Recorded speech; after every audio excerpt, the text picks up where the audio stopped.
क्या आप चाहते हैं स्ट्रॉन्ग करना, कैसे वोकेबलरी को लर्न किया जाता है, क्या आप भी सीखना चाहते हैं? तो I Snehan Etiya, your English educator, is here for you with some vocabulary sessions. So hopefully आप सभी वीडियोस को एंजॉय कर रहे हैं. सो आज मैं डिस्कस करने वाली हूँ आपसे vocabulary from the Hindu editorial 10th July vocabulary. So let's start our session with this vocabulary. अगर आप डेली बेसिस पर वोकेबलरी देख रहे हैं, अपने सेशंस को वॉच कर रहे हैं रेगुलरली, तो आपको कुछ भी अलग से करने की ज़रूरत नहीं है स्टूडेंट्स. ऑटो लर्न आपको होगा, ये मेरा प्रॉमिस है कि आपको वोकेबलरी खुद ब खुद लर्न होगी. बस आपको इतना करना है कि डेली जब सेशन हो उस सेशन को देखिएगा, और दिन में एक बार और उस सेशन को देखना नहीं है, जस्ट रिकॉल करना है कि आपने क्या याद किया था.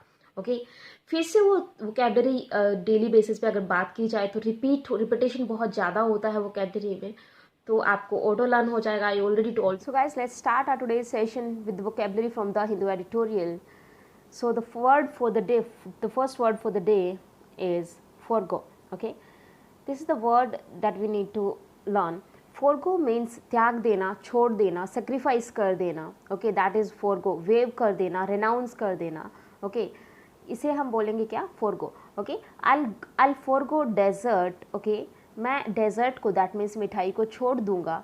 As I am trying to lose weight, क्योंकि मैं वेट कम करने की कोशिश कर रहा हूँ, इसलिए मैं मीठा खाना या मिठाई खाना. डेजर्ट का मतलब होता है शाम को, रात के खाने के बाद जो आप स्वीट लेते हो, दैट्स कॉल्ड डेजर्ट. ओके, तो उस मीठे को लेना छोड़ दूंगा क्योंकि मीठे से फैट बढ़ता है, आप सब जानते हो. तो उसने यही रीज़न बताया कि as I am trying to lose weight, क्योंकि मैं वेट लूज़ कर रहा हूँ, इसलिए I will forgo, I sacrifice dessert. Okay, समझ में आ गया होगा I think.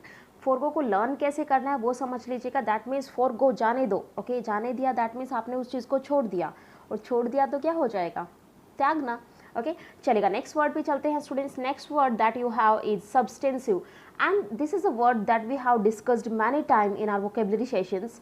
Substantive that means जिसमें जो बहुत ही पावरफुल हो, जिसमें हम बोल सकते हैं कि that is more important than anything else. Okay, जो किसी भी दूसरी चीज़ से सबसे ज़्यादा इंपॉर्टेंट हो, जिसकी इंपॉर्टेंस ज़्यादा हो, जो कंसिडरेबल हो, जो सिग्निफिकेंट हो. ओके, जिसका महत्व सबसे ज़्यादा हो, दैट्स कॉल्ड सब्सटेंसिव. ओके, जिसको कहते हैं ना मूल, महत्वपूर्ण. Okay, that is substantive. So substantive का मतलब समझ में आ गया होगा, जिसमें सब्सटेंस है, जिसमें ताकत है, जिसमें स्ट्रेंथ है, और आई कैन से जिसको सबसे ज़्यादा माना जाता है, जो सबसे ज़्यादा महत्वपूर्ण है. Okay, that is substantive. Okay, so I can say the government should take some substantive measures for COVID-19. Okay, कुछ important steps गवर्नमेंट को लेने चाहिए COVID-19 के लिए. ओके, कॉज मेडिसिन नहीं स्टिल अभी प्रिपेयर हो रहा है, तो कुछ सब्सटेंसिव मेजर्स गवर्नमेंट को लेने चाहिए. तो आप ऐसे इस तरह से यूज़ कर सकते हो. The next word that you have is compliance. Compliance means to obey the rules regulations, to obey something. Okay, that means अनुपालन करना चीज़ों का, चीज़ों को मानना. ओके, पालन करना, दैट इज़ कंप्लायंस. कंप्लायंस जो है, इसका वर्ब होता है कंप्लाई, और कंप्लाई के साथ जो फ्रेजल वर्ब है, that verb is always will be comply with. Okay, comply के साथ हमेशा विद प्रपोजिशन लगता है, याद रखिएगा.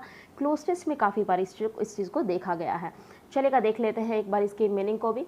comply means the action or fact of complying with a wish or command, conformity, obedience. तो आप सिंपल ध्यान रखना, कंप्लाई करने के, दैट मीन्स ओबे करने के जो एक्शन है, एक्ट है, उसे हम क्या कहेंगे? कंप्लायंस. राइट. एग्जाम्पल देखते हैं स्टूडेंट्स. एग्जाम्पल हमें दिया है, चलेगा एग्जाम्पल देखते हैं. The company was in compliance with various safety regulations. Okay, company जो थी, कंपनी ने किसको किन रेगुलेशन, जितने भी सेफ्टी रेगुलेशंस थे उनको क्या किया? फॉलो किया, उनको कंप्लाई किया. ओके, तो यहाँ पे कंप्लायंस का यूज़ किया है. ओके, और कंप्लायंस अगर किसी वर्ड के पीछे ANCE आ जाए, like intelligence, okay, obedience, compliance, all these words are nouns. अगर किसी वर्ड के पीछे आपको TION मिल जाए तो भी वो नाउन होता है. ठीक है. Okay, there are so many identifications for nouns. Okay, now चलते हैं नेक्स्ट वर्ड पे, and the next word that we have is embedded. Okay, embedded का मतलब होता है किसी चीज़ को फिक्स कर देना, किसी चीज़ को पूरी तरह से लाइक सेट कर देना. Okay, that is embedded. Embedded कर देना ना, उसके अंदर एम्बेडेड कर दिया आपने उस चीज़ को. Okay, that means fixed firmly, okay, or deeply in a surrounded mass, okay like किसी भी चीज़ में अगर ये लाइक ये स्पेस है कोई और मैं इस चीज़ के अंदर इसको एम्बेडेड कर दूं, दैट मीन्स आपने इसे एम्बेडेड किया है, क्लियर है। लाइक अगर हम ज्वेलरी की बात करते हैं तो आपकी रिंग्स वगैरह में डायमंड्स लगे हुए होते हैं, तो those diamonds are embedded in a ring, okay. That means देखिएगा एग्जाम्पल देखते हैं यहाँ पे, a gold ring with 9 embedded stones, okay.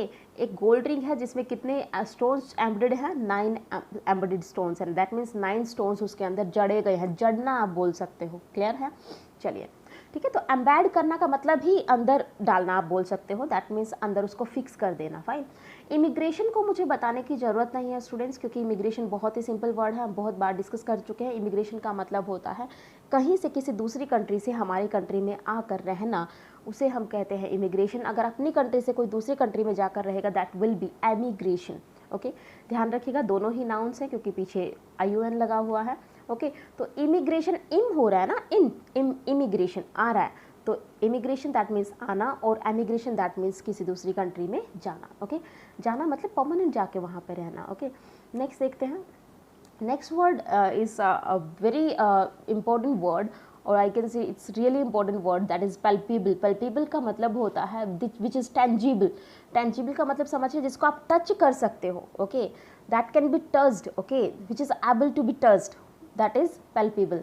जिसको आप स्पर्श कर सकते हो, जिसको आप छू सकते हो, ओके, उसे हम पैल्पेबल कहेंगे। समझ में आ गया है।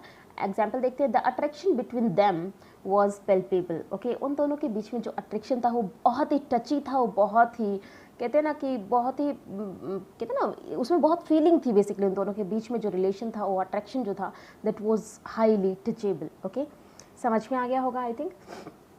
तो पैल्पेबल वर्ड को कैसे आप याद करोगे, ठीक है, पल पल उसकी याद आती है, दैट मीन्स आप दोनों के बीच में मतलब जो भी हैं उन दोनों के बीच में क्या है, बहुत अच्छा रिलेशन है, तो पैल्पेबल दैट मीन्स उनके बीच में टची रिलेशन है, तो पल पल याद से आप इसको याद कर सकते हो।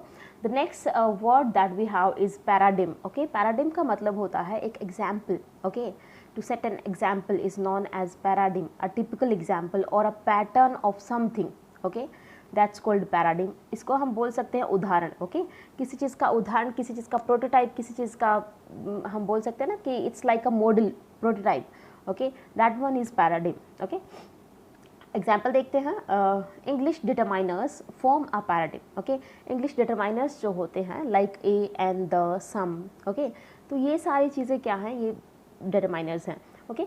और डिटरमाइनर्स जो हैं ये क्या एग्जाम्पल इन्होंने सेट किया देखते हैं, डिटरमाइनर्स फॉर्म एग्जाम्पल और form a paradigm, we can say a book और his book, okay, but not a his book. बात समझ में आ गई कि अगर हम डिटरमाइनर्स की बात करते हैं तो हम एक बुक के लिए क्या बोल सकते हैं, a book, okay, there is a book, okay. अगर मैं ये कहूँ कि ये किताब उसकी है तो आप क्या कहेंगे, this is his book, okay, ये किताब उसकी है। अगर मैं ये कहूँ, बट मैं ये तो नहीं बोल सकती ना कि there is a his book, ये रॉन्ग हो जाएगा। समझ में आ गया। तो एक पैराडिम सेट किया है डिटरमाइनर्स के लिए, जो एग्जाम्पल आपके सामने है, ओके। तो पैराडिम का सिंपल मतलब होता है उदाहरण। नेक्स्ट आपके पास है, okay, next word is myopic, okay students. Myopic का मतलब होता है जो अपने फ्यूचर के बारे में बहुत ज़्यादा नहीं सोच पाते हैं, क्या सही है, मुझे क्या करना चाहिए, जो डिसीजन नहीं ले पाते प्रॉपरली फ्यूचर के लिए, those are known as myopic, okay. Those are short sighted, okay. those are lack of foresight, lack of long sightedness, okay, this is known as myopic। myopic का मतलब समझ में आ गया, अदूरदर्शी, जो ज़्यादा दूर का नहीं सोचते हैं, ओके, जो ज़्यादा दूर का नहीं सोच पाते हैं उसे हम क्या कहते हैं, मायोपिक पर्सनैलिटी है ये, ओके। एग्जाम्पल देखते हैं, the government still has a myopic attitude to public spending, okay. The government that means जो हमारी सरकार है उसका अभी भी मायोपिक एटीट्यूड है। मायोपिक एटीट्यूड का मतलब वो ज़्यादा नहीं सोच रही है किसके बारे में, फ्यूचर में पब्लिक पे खर्च करने के बारे में वो ज़्यादा नहीं सोच रही, दैट मीन्स वो अदूरदर्शी है, कौन, गवर्नमेंट टुवर्ड्स पब्लिक, ओके, किसके लिए, पब्लिक के लिए। तो मायोपिक समझ में आ गया। मायोपिक हाइपरमेट्रोपिया, मायोपिया साइटेडनेस से रिलेटेड है, तो ये चीज़ आप ध्यान रखिएगा, इस तरह से आप याद रख सकते हो। और myopia it's a kind of disease, I disease that has a short sightedness, okay, disease of short sightedness, okay। Next देखते हैं, दैट इज इम्पैरल। इम्पैरल का मतलब होता है to be in danger, okay, that means खतरे में डालना या फिर संकट में डालना, that means put at risk of being harmed, okay, कि बहुत ज़्यादा नुकसान हो सकता है, आप खतरा हो सकता है आपको, तो खतरे में होना इज एम्पैरल। एम्पैरल का मतलब ही डेंजर होता है, बस आप ये याद रखें, to be in danger, okay, injured, destroyed, और I can say jeopardize, okay, injured, these are the synonyms of imperil. Now if I come to example, okay, so we have given an example of imperil, that is the financial health of the company was imperiled by a string of bad investments. कुछ समझ में आया? जो financial health है company की was एम्पैरल्ड, okay, वो किस में आ चुकी है, वो रिस्क में आ चुके हैं, दैट मीन्स वो खतरे में है by string of bad investments. क्यों ऐसा हुआ? क्योंकि कंपनी ने बहुत ही जो इन्वेस्टमेंट्स की वो सही इन्वेस्टमेंट्स नहीं थे, वो इन्वेस्टमेंट्स सही जगह पे नहीं किए गए थे। Due to those bad investments the financial health of the company is imperilled, okay, समझ में आ गया है? ओके, दैट मीन्स वो खतरे में है, कंपनी की जो रैपो है वो कहीं ना कहीं खतरे में है, ओके, फाइनेंशियल कंपनी लॉस में जा रही है, तो इसलिए हम इसको यूज़ करेंगे। नेक्स्ट एग्जाम्पल देखते हैं students. Next example we have is suffuse. This is a new word for you, I think, okay, if you are not a regular reader, if you are not a regular learner, so this word will be a new word for you.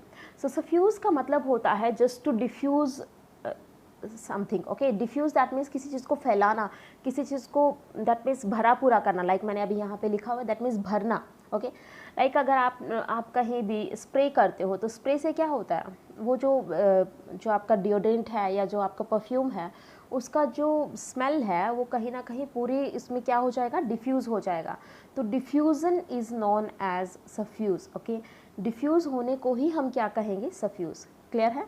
मतलब कि to spread, okay, to sprays, sprays का मतलब भी क्या होता है, scatter करना, मतलब कि फैलाना, ओके, तो स्प्रेड थ्रू और ओवर, परमिएट का मतलब भी वही होता है, परमेबल मेम्ब्रेन सुना है ना आपने, जो एक जगह से वो चीज़ दूसरी जगह पे क्या हो जाती है, फैल जाती है, उसको भी हम क्या कहते हैं, परमेबल मेम्ब्रेन, बायो का वर्ड है। एग्जाम्पल देखते हैं स्टूडेंट्स। सफ्यूज़ को हम लर्न करेंगे डिफ्यूज़ से, क्योंकि सफ्यूज़ और डिफ्यूज़ का मीनिंग एक ही है, साउंड भी कहीं ना कहीं एक जैसा कर रहे हैं, ओके। एग्जाम्पल है, if you spray too much perfume, अगर आप बहुत सारा, लाइक आपने देखा होगा ना, बॉयज़ जनरली क्या करते हैं, उन्हें नहाना नहीं होता है, तो they are like doing just to spray the whole body, spray the whole body, okay, वो पूरी बॉडी पे स्प्रे डाल लेते हैं, ओके, दैट मीन्स उनका, और फिर चले जाते हैं, कहीं भी जाना होता है, डजंट मैटर कि वो नहाए या नहीं, उनको कोई फ़र्क नहीं पड़ता है बॉयज़ को, ओके, स्पेशली मेल्स को। चलिए कर देखते हैं। If you spray too much perfume, अगर आप बहुत सारा परफ्यूम क्या करते हो, स्प्रे करते हो, it will suffuse, okay, it will suffuse throughout the room, तो वो जो उसका जो स्मेल है वो पूरे रूम में सफ्यूज़ हो जाएगा, पूरे रूम में डिफ्यूज़ हो जाएगी, वो फैल जाएगी, and cause me to sneeze, जैसे मुझे प्रॉब्लम है इस चीज़ से, like cause me to sneeze, और उसकी वजह से मुझे क्या होना स्टार्ट हो जाएगा, स्नीजिंग, ओके, दैट मीन्स छींके आना, ओके, स्नीज़ का मतलब होता है गाइस छींके आना। नेक्स्ट वर्ड देखते हैं, तो सफ्यूज़ को हम डिफ्यूज़ से याद करेंगे। नेक्स्ट वर्ड जो हमारे पास है दैट इज़ अनकंड्यूसिव। अनकंड्यूसिव का मतलब सिंपली होता है किसी चीज़ को इम्पॉसिबल बना देना, ओके, कि ये संभव नहीं है, इस तरह से बना देना, उस तरह से की सिचुएशन इस तरह की क्रिएट कर देना, to make a certain situation, for the things to be impossible, okay, to make a situation to unlikely, okay, तो ये इस तरह से मतलब चीज़ों को कहते हैं ना इम्पॉसिबल कर देना, ओके, इस तरह की सिचुएशन क्रिएट करने को हम क्या कहेंगे, कंड्यूसिव। चलो एग्जांपल देखते हैं और अच्छे से समझ में आएगा। कॉन्स्टेंट मूविंग अराउंड, ओके, लगातार, अगर लाइक आपका लेक्चर चल रहा है, ओके, और उस लेक्चर में कोई बच्चा है और पूरे लेक्चर में इधर उधर घूम रहा है, ओके, तो क्या जो लेक्चर है वो अच्छे से लिया जाएगा, क्या आप कॉन्सेंट्रेट होके पढ़ पाओगे, नो, ओके, तो यही है कि constant moving around can make a classroom unconducive for taking test, okay, तो अगर कोई कॉन्टीन्यूसली अगर मूव कर रहा है तो टेस्ट नहीं दिया जाएगा भाई, उससे ध्यान भटकता है, ओके, तो समझ में आ गया, दैट मीन्स वो घूमने से आपकी जो सिचुएशन है वो क्या हो गई है, वो टेस्ट देना इम्पॉसिबल हो गया है, ओके, वो सिचुएशन इम्पॉसिबल हो गया है वो काम करना, सो दैट्स कॉल्ड अनकंड्यूसिव, ओके, कहते हैं ना अनकंडीशनल है ये, तो उससे याद रखो आप, ये अनकंड्यूसिव है, okay. Next word we have is poultry. Okay, this word is a nice word, I can say poultry. Okay, this is a word poultry. Poultry means trivial. Okay, कहते हैं ना छोटे छोटे से नैरो से, नैरो का मतलब तुच्छ. ओके, ट्रिवियल इश्यूज होते हैं ना, छोटे छोटे मुद्दे होते हैं जिनका कोई सेंसलेस मुद्दे होते हैं, दोज आर पाल्ट्री. ये केवल ज़रूरी नहीं है कि आप ओपिनियंस के लिए यूज़ करो, ये चीज़ आप स्मॉल कोई भी चीज़ हो सकती है उसके लिए यूज़ कर सकते हो. Like the thing which is very small, amount के लिए ज़्यादातर यूज़ करते हैं, किसी चीज़ की मात्रा बहुत कम होती है, at that time we use paltry. Okay, मात्रा के लिए देखो लिखा भी है, of an amount very small. Meagre बहुत इंपॉर्टेंट वर्ड है, याद रखना. ट्रिफलिंग भी इसी का सिनोनिम है. पैटी इश्यूज जो बोलते हैं, पैटी भी इसी का सिनोनिम है. ट्रिवियल भी इसी का सिनोनिम, ट्रिफलिंग भी इसी का सिनोनिम है. ओके, समझ में आ गया. एग्जाम्पल देखते हैं. I received a paltry amount of food. I received a paltry amount of food on my plate. Okay, आप किसी पार्टी में गए होंगे. ओके, और सबको सर्व किया जा रहा था plate to plate. Okay, plate by plate सबको सर्व किया जा रहा था, सबको प्लेट्स में खाना दिया जा रहा था. और आपको, आपके पास जब आपकी प्लेट आई तो उसमें बहुत कम खाना डाला हुआ था, तो आप क्या कहेंगे? I received a paltry amount of food on my plate. समझ में आ गया है कि मेरी जो प्लेट थी उसमें बहुत ही कम जो है, बहुत थोड़ा जो है खाना मुझे मिला. ओके, चलेगा, देखते. तो पल्ट्री का मतलब तुच्छ हो गया है. पल्ट्री, आप पार्टी में मुझे बहुत कम खाना मिला, इस तरह से आप याद रख सकते हो इसको. ठीक है, या फिर ट्रे से याद रख सकते हो, मेरी ट्रे में मुझे बहुत कम खाना रिसीव हुआ. Next word that we have is immutable. Okay, next word जो आपके पास है वो है इम्यूटेबल. स्टूडेंट्स, इम्यूटेबल, देखो इम्यूटेबल का तो मतलब ही हमें क्लियर हो गया है. इम्यूटेबल का मतलब क्या है? मतलब जहाँ पे आप मूव नहीं कर पाओ, आप ये समझ सकते हो. ठीक है, जहाँ पे आप कहते हैं ना कि म्यूट नहीं कर, मतलब जिस सिचुएशन को आप कंट्रोल नहीं कर पाओ. ओके, जो चेंज ना हो सके, दैट्स कॉल्ड इम्यूटेबल. ओके, जो चेंज ना हो सके, which is unchanged, okay, which is fixed, which is persistent, okay, which is consistent, okay, that is immutable. तो immutable को कहते हैं दृढ़, which is determined, ये भी बोल सकते हो, which is certain, okay, that can't be changed. okay, तो उसके लिए हम यूज़ करेंगे immutable. अब यहाँ पे देखते हैं, लाइक अब नेचर की बात करते हैं. यहाँ पे एग्जाम्पल भी नेचर वाला दिया है, देख लेते हैं इसको. आपके हाथ में है क्या कि बारिश आएगी, या फिर धूप का निकलना, या फिर सर्दी का होना, गर्मी का होना, क्या आपके हाथ में? क्या आप उसे चेंज कर सकते हो? ओके, तो अनचेंज्ड सिचुएशन, अनचेंज्ड थिंग्स जो होती हैं, सिचुएशंस जो होती हैं, उनके लिए हम यूज़ करते हैं क्या? इम्यूटेबल. एग्जाम्पल देखो, in nature nothing is immutable. Okay, nature के अंदर कोई भी चीज़ इम्यूटेबल नहीं है. इम्यूटेबल नहीं है दैट मीन्स कोई भी चीज़ फिक्स नहीं है. ओके, कोई भी चीज़ उसको आप अपने अकॉर्डिंग चेंज नहीं कर सकते हो, तो इम्यूटेबल है. नेचर के अंदर कोई भी चीज़ जो है वो इम्यूटेबल नहीं है, दैट मीन्स वो फिक्स्ड नहीं है, अपने आप होता है जो भी, सर्टेनिटी नहीं है उसकी कुछ भी. And change is the rule not the exception.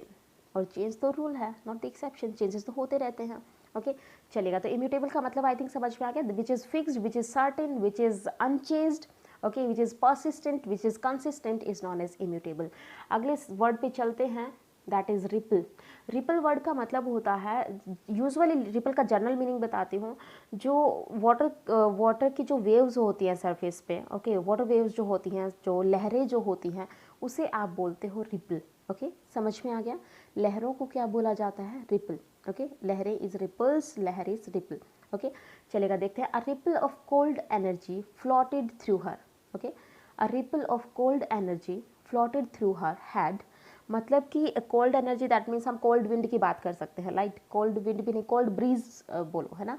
तो ब्रीज जो होती है वो ठंडी ठंडी सी जो हवा जो है वो उसके सर से होकर गुजरी, और एकदम से उसके अंदर क्या हो गया, उसकी जो बॉडी है वो शिवरिंग करने लगी. शिवरिंग का मतलब होता है कपकपाना, राइट, दैट्स कॉल्ड शिवरिंग. तो शिवरिंग, शडरिंग, ये जो मीनिंग है.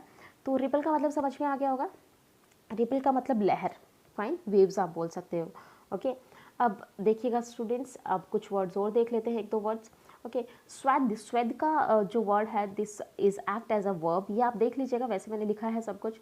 स्वेद का मतलब होता है एक broad strip, okay, area of something. Broad strip और broad area of something is known as, जैसे बैंडेज होता है ना, लाइक अगर मैं यहाँ पे कुछ ब्रेसलेट डाल लूँ तो ये वाला जो एरिया होगा ना, ये पूरा जो ब्रेसलेट कवर करेगा, दैट विल बी स्वेद. ओके, तो हम देखो इसने क्या लिखा है, एग्जाम्पल बहुत अच्छा दिया है. Her neck was स्वैद.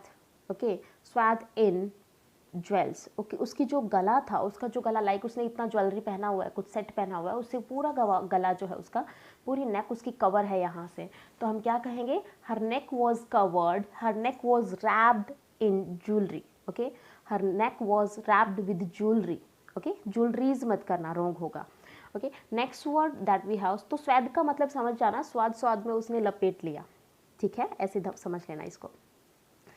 Next we have futile, futile means fruitless, okay, futile का मतलब होता है जो सेंसलेस है, जो फ्रूटलेस है, जिसका कोई रिजल्ट नहीं निकलना है, मतलब जो व्यर्थ हो गया है, जो वेस्ट हो गया है, दैट इज फुटाइल, जो इनअफेक्टिव है, ओके, समझ में आ गया। तो फूटी हुई टाइल, फूट टाइल को हम लर्न कैसे करेंगे, फूटी हुई टाइल जो है वो वेस्ट है, वो कहीं यूज नहीं होनी है, that is futile. His negotiations with Russia, या फिर India's negotiations with Russia proved futile, India ने जो रशिया के साथ नेगोशिएशंस किए थे वो क्या हुए, फुटाइल प्रूव हुए, कि उनके वो वर्थलेस गए, उनका कोई सेंस नहीं निकला उस एग्रीमेंट्स का करने का, ओके। सो समझ में आ गया फुटाइल, फूटी हुई टाइल से हम याद करेंगे, स्वाद को स्वाद स्वाद में उसने लपेट लिया, हिंदी में इस तरह से आप लर्न कर सकते हो। Next word that we have posit, posit का मतलब होता है किसी चीज़ को आगे पुट फॉरवर्ड कर देना, ओके, आगे पुट फॉरवर्ड, दैट मीन्स ये चीज़ हम यूज़ करते हैं, पुट फॉरवर्ड दैट मीन्स आगे के लिए हम क्या सोच रहे हैं, दैट मीन्स क्या अज्यूम किया है आपने, at that time we use posit. आज के ये सभी वर्ड्स आज के एडिटोरियल में गिवन है स्टूडेंट्स। एग्जाम्पल देखते, the students were asked to posit, okay, students को बोला गया पोजिट करने को, दैट मीन्स अज्यूम करने को या फिर रखने को, ओके, रखने को दैट मीन्स उनको सामने लेके आने को बोला गया, क्या, देयर आइडियाज़, अपने आइडियाज़ रखने को बोला गया, अबाउट द डांस, डांस के बारे में, through the school suggestion box, किसके थ्रू वो अपने आइडियाज़ को डाल सकते थे, आगे फॉरवर्ड कर सकते थे, पुट फॉरवर्ड का मतलब समझ में आ गया होगा ना, कि आगे फॉरवर्ड करना, ये बोल सकते हो, ओके। अजम्पशन भी वही चीज़ है, क्योंकि आप अपनी अजम्पशन सामने वाले को दे रहे हैं, ठीक है। तो through the school suggestion box, hopefully सारे वर्ड्स क्लियर हो गए होंगे। एक बार एक जर्नल ओवरव्यू हम इन सभी वर्ड्स का देख लेते हैं, okay. The first that we have is posit, posit का मतलब होता है पुट फॉरवर्ड, फुटाइल का मतलब होता है फ्रूटलेस, दैट मीन्स एफर्टलेस, जिसका कोई रिजल्ट ना निकले, जो व्यर्थ चला गया, दैट इज फुटाइल, फूटी हुई टाइल से याद करेंगे। स्वाद का मतलब था रैप करना, ओके, रैप्ड, ओके, स्वाद का सिंपल मीनिंग है रैप्ड, ओके, दैट मीन्स किसी चीज़ को रैप करना, कवर करना। फोरगो यहाँ पे एक वर्ड था, फोरगो का मतलब हमें समझ में आ गया, दैट मीन्स सेक्रीफाइस करना, लेट गो कर देना किसी चीज़ को, या फिर किसी चीज़ को आप कहते हैं ना रेनाउंस कर देना, या वेवर होता है ना, वेवर भी वही होता है, छूट जो है वो भी वही होती है, ओके। सब्सटेंसिव का मतलब होता है very important. Compliance means which is obedient, okay, जो कि ओबीडियंस किया जाए, जिसको फॉलो किया जाए, ओके। एम्बेडेड का मतलब होता है फिक्स करना। इमिग्रेशन का मतलब किसी का हमारी कंट्री में आना, एमिग्रेशन का हमारी कंट्री से किसी दूसरी कंट्री में जाना। पैल्पेबल का मतलब होता है वेरी टची, दैट मीन्स जिसमें फीलिंग्स बहुत हों, ओके, जो स्पर्शनीय हो, दैट्स कॉल्ड पैल्पेबल, जो टेंजिबल हो, जिसको हम टच कर सकें, ओके, टच कर सके, समझ जाओ बस। पैराडिम का मतलब होता है एक तरह से it's a type of example, prototype, और I can say a pattern, okay. Myopic का मतलब जो बहुत दूर का नहीं सोचते हैं, जिनके अंदर इतना इंटेलेक्चुअल नहीं होता है फोरसाइटेडनेस के लिए। नेक्स्ट वे हैव इज इम्पैरल, इम्पैरल का मतलब होता है which is in danger, that means खतरे में डालना। सफ्यूज का मतलब होता है डिफ्यूज, से हमने याद किया था, दैट मीन्स पूरे में फैला देना। अनकंड्यूसिव का मतलब होता है चीज़ों को, सिचुएशन को इम्पॉसिबल कर देना, ओके, अनकंड्यूसिव, ओके, अनकंड्यूसिव कर दिया आपने सिचुएशन को। पल्ट्री का मतलब पल्ट्री, छोटे छोटे प्लेट के अंदर या ट्रे के अंदर मुझे बहुत कम खाना मिला, that means very small amount of something, okay. Immutable का मतलब which can't be changed, which can't be like we can say which is unable to be fixed, okay, which is unable to be changed, okay. Next we have ripple, ripple का मतलब क्या होता है, that means like waves, okay, waves of water flow, okay, on the surface is known as ripple. So students, for today it's sufficient, and if you really like this video, so please don't forget to subscribe it and give me your valuable suggestions, that ma'am you can it will be more comfortable for us, that if you tell me one thing, अगर आप board की video से ज़्यादा comfortable हैं तो I'll come with board videos, don't worry, okay, but give me your suggestions, I just want your suggestions, okay. और अगर video अच्छी लगे तो प्लीज़ इसे सब्सक्राइब और लाइक कर देना guys, thank you very much. और वोकैब्स को देखना ना भूलें, क्योंकि वोकैब्स जो है आपका डेली बेसिस पे अगर आप इन्हें पढ़ेंगे तो ये चीज़ कहते हैं ना, वोकैब को लर्न नहीं करना पड़ेगा आपको, ऑटो लर्न हो जाएगा आपको। ठीक है, डेली पढ़ोगे, डेली आप किसी चीज़ काम को करते हैं ना तो प्रैक्टिस में आ जाता है। Practice makes a man perfect as usual. Okay, so thank you students.